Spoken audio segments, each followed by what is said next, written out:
Welcome to another episode of Uphuzelani. My name is Area saying inkinga ezemhlaka zabulele yash ngekhaya. Bheka. Nasi makasana ne. Hamba ngibuza abantu ukuthi ne baphuzelani. Manje ngibona itime mfethu lazwakala ne. Asijaha fast ukuthi liphuzelani. Joshua Khotman. Yeah. Ethi ushayisha unyana la cela ukubuza ukuthi ne phuzelani. Lithi era mfethu ngizama ukubuza ukuthi nophuzelani. Dog, angikwazi mina. Bheka nje bheka. Cela answer ama questions wethu mina ngizokwazi ukubhala ibhuku. Fair njalo. Bheka nje. Bheka.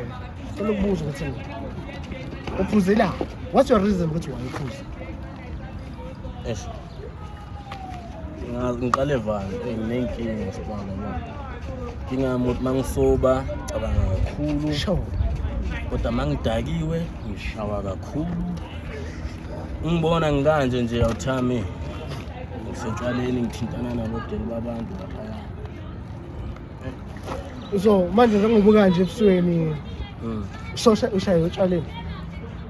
Dog ubeka nje ubeka. Eyabona bakunembile nkabi yami. Kodwa still ngisazophuza ngoba yenye inkinga nayo le. Maye wena ngoba uphila lempilo lo uphila uphuza malini ngeviki? Ilanga.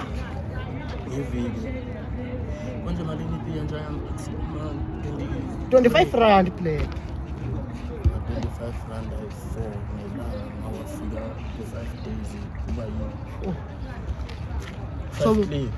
So Khotman lami angitshela ukuthi bakushayeleni. Konjani? Ngokuthi unoshayiwe bakushayeleni. Ngizenjoya shaya lapha kwaNtsele. Busy epatini yama-gents kuyini. Yeah. Mina ngibona udele. Yeah. Thina ngiyobona sama samsoshelela samshaya eza. Sasashayela sashayeza. Abantwana bangenza. Eish. Hayi Khotman lami, Khotman lami.